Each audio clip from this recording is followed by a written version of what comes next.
Acho que todo mundo vai concordar comigo quando eu digo que Sakura Card Captors é um anime muito bom e perspicaz em vários sentidos. E eu nem digo só em relação à trama em si, que consegue ser bem divertida e emocionante quando é preciso, com todos aqueles casaizinhos que a gente gosta de torcer e acompanhar.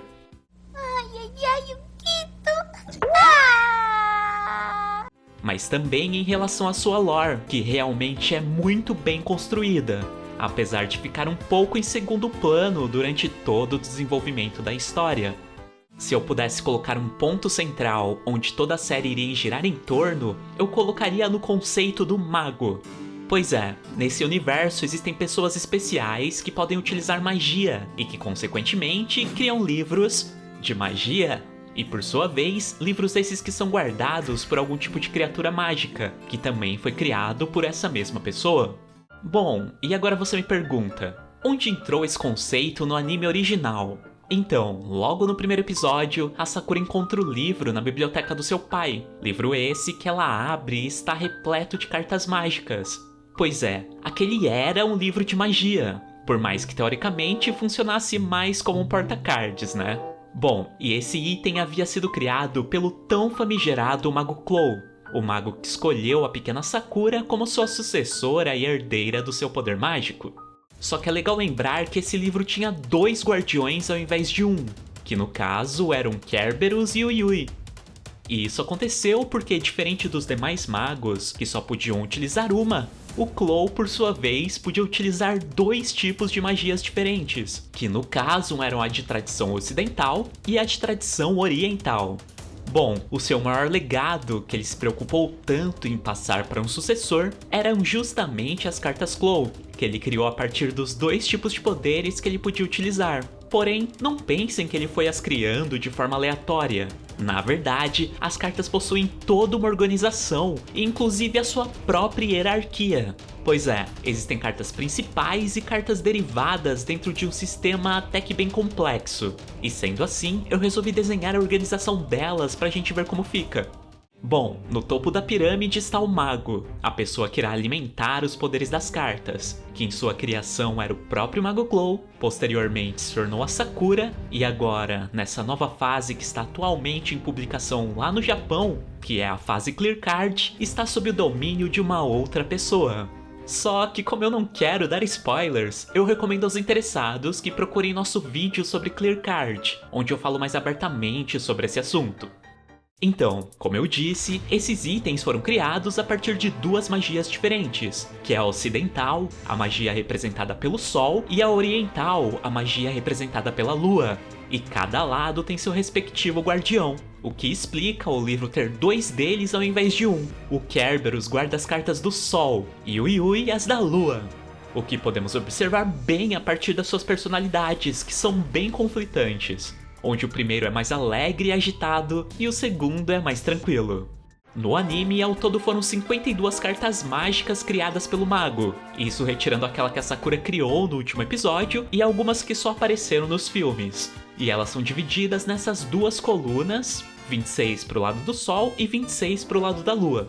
Então, como eu comentei, existem algumas cartas principais das quais as demais serão derivadas, que são essas 6. Onde 2 representam atributos e 4 são de elementos essenciais. Pro lado do Sol temos como principal atributo a luz e como elemento o fogo e a terra. Já pro lado da Lua temos o atributo da escuridão e os elementos da água e do vento. E é sob o domínio desses 6 cards que os demais 46 serão organizados. Bom, mas como funciona essa divisão? Então, ela não ocorre apenas por causa da derivação do elemento, até porque é bom lembrar que cada carta é uma entidade viva com sua própria personalidade. Portanto, essa divisão também significa que as cartas de determinado grupo possuem personalidades parecidas e que interagem entre si. O que é a mesma coisa de dizer que temos um grupo de cartas mais agressivas, voltadas à ação, outros de cartas mais pé no chão, voltadas à proteção, e assim sucessivamente. Mas vamos por partes. Vamos começar com o grupo principal da magia ocidental, que é encabeçado pela carta da luz. Bom, essa carta é a mais poderosa de todo o baralho ao lado da escuridão, e quanto ela, quanto os demais cards no seu domínio possuem poderes que falam mais sobre o próprio usuário do que a magia em si. Ou seja, suas habilidades giram em torno ou em benefício do seu utilizador, sem precisar necessariamente envolver alguma ação, elemento ou atividade. Daí temos a carta grande, que pode fazer qualquer coisa aumentar de tamanho, e também a pequeno, que consequentemente faz diminuir. Depois temos uma carta que pode dar vida a coisas que você desenha, uma que pode transformar qualquer coisa em doce, outra que cria belas bolinhas de luz só para iluminar os lugares, e uma outra que pode fazer a gente voltar no tempo, chamada Recordação, onde apenas podemos presenciar alguns eventos que já aconteceram sem poder interagir. Mas, curiosamente, também temos nesse grupo uma carta que deveria pertencer ao da escuridão, que no caso é a carta Sombra. Ela tem a habilidade de capturar e controlar a sombra de qualquer pessoa. Sendo assim, teoricamente não conversa com as demais desse conjunto. Porém, como a sombra só pode existir graças à luz, então até faz sentido esse card estar sob seu domínio.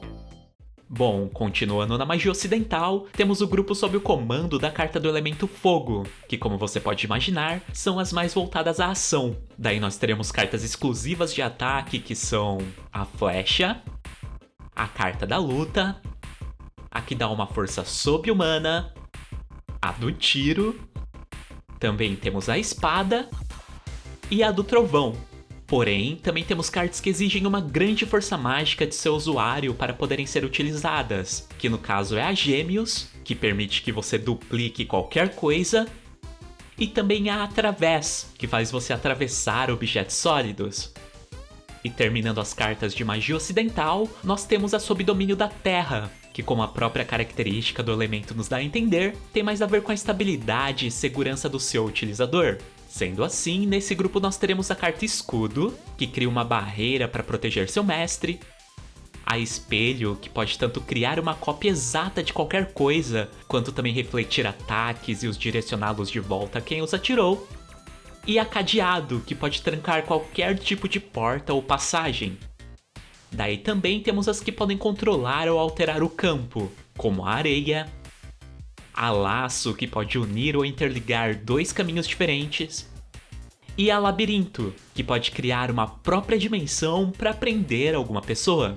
Mas, como eu citei, a Terra, além de trabalhar com a proteção, também possui a característica de estabilidade, dando brecha assim para a entrada da carta Balança, que pode dizer se uma pessoa está mentindo ou não, e também uma carta meio inútil, mas que ajuda na estabilidade emocional do seu mestre, que no caso é a Flor, que obviamente pode fazer flores florescerem. Bom, agora que já conhecemos todas as cartas do lado ocidental, vamos então falar das do lado oriental, as sob domínio do Yui, as que utilizam o poder da lua. A principal, obviamente, é a escuridão. Portanto, aparecem nesse grupo cards ligados ao mundo do desconhecido, do medo e da solidão. Sendo assim, temos a carta da troca, que pode trocar mentes e corpos entre dois indivíduos, a do sonho, que faz com que as pessoas sonhem com aquilo que elas mais desejam e também concede sonhos proféticos ao seu mestre, a apagar, que tanto pode excluir qualquer tipo de coisa da existência, quanto deletar memórias, a ilusão, que pode fazer com que as pessoas vejam aquilo que elas mais têm medo ou então mais amam, a silêncio, que tira o som de qualquer objeto ou ser vivo. Também temos uma que pode fazer com que qualquer indivíduo caia em sono muito profundo.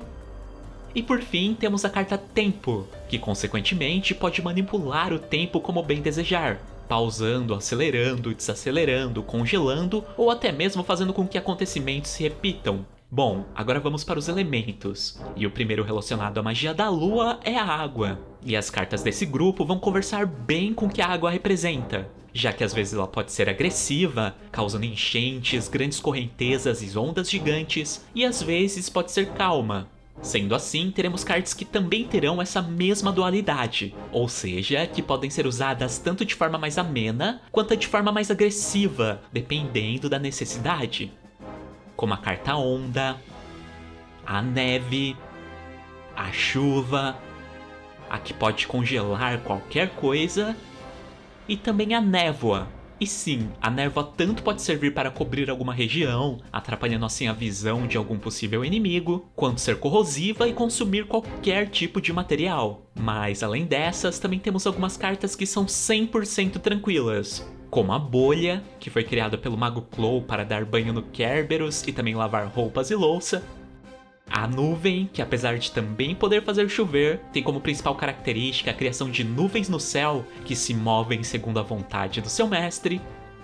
E a madeira, que apesar de também poder ser utilizada de maneira mais agressiva, é uma carta que possui uma personalidade realmente mais tranquila. E como o próprio nome diz, ela pode manipular e também criar troncos, galhos, arbustos e tudo mais relacionado a florestas.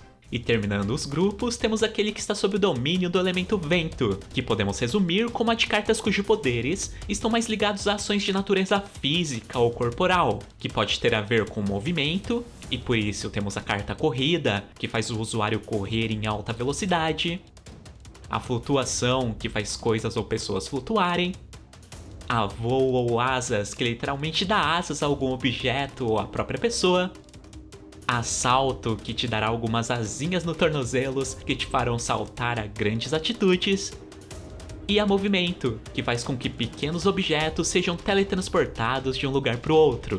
É bom avisar que são somente objetos, já que ela não funciona com seres vivos. Porém, curiosamente, esse lado físico também pode estar ligado a cordas vocais. Daí entrando a carta voz, que pode roubar a voz de uma outra pessoa, a deixando muda.